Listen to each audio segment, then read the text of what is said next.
Hey, Magic Mel here, and today I want to show you how these street magicians out on the streets will just rake in your money just hand over fist if you're not careful. And they like to use this game. It's a version of a 3-card Monty where they'll take 3 cards and they'll even show you all 3 cards. They'll show you the first card is a joker, and then they'll say my second card is a joker, and then the third card is an ace of spades. So they'll actually show you 2 jokers and an ace of spades. And this is where they get you. They'll have you bet $1 for every guess. And the first thing they'll do is they'll say, listen, I want you to keep your eye on the ace of spades. Now for $1, I'm going to put the ace of spades on the bottom. Tell me where the ace of spades is. Well, you just saw them put it on the bottom, and you say the ace of spades is on the bottom. And they say, I'm sorry, there's a joker on the bottom. You now owe me $1.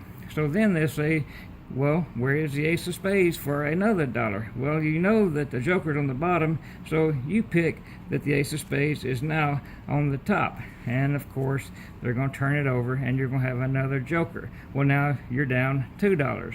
Well, in your mind, you're thinking, I've got an ace of spades on the bottom, or a joker on the bottom, a joker on the top, so the ace of spades has to be in the middle. And of course, when you make the bet, then the joker is in the middle, so now you're down $3.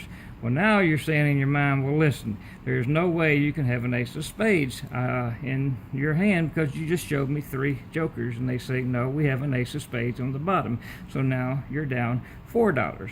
Well, the next thing they'll do is they'll say, well, listen, you're not doing very good, so this time we want you to try to find the jokers. We know the ace of spades is on the bottom. I showed you 2 jokers earlier, so you figure that one of the jokers has to be at least on the top, and you bet the top, and they go, no, there's an ace of spades on the top. And they say, now you're down $5.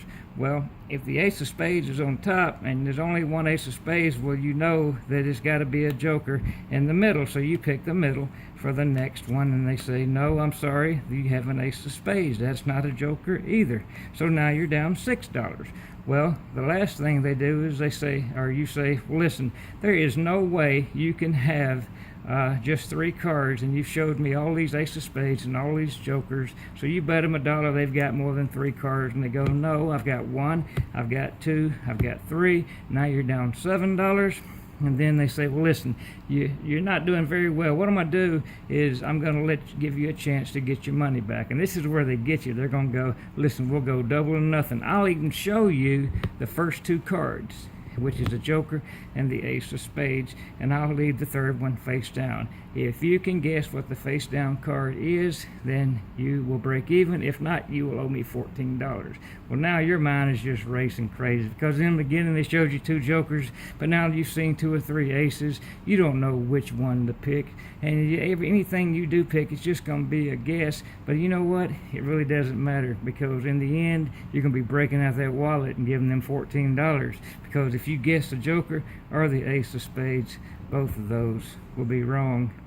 And then they say, sucker, get out of line, and they invite the next sucker in.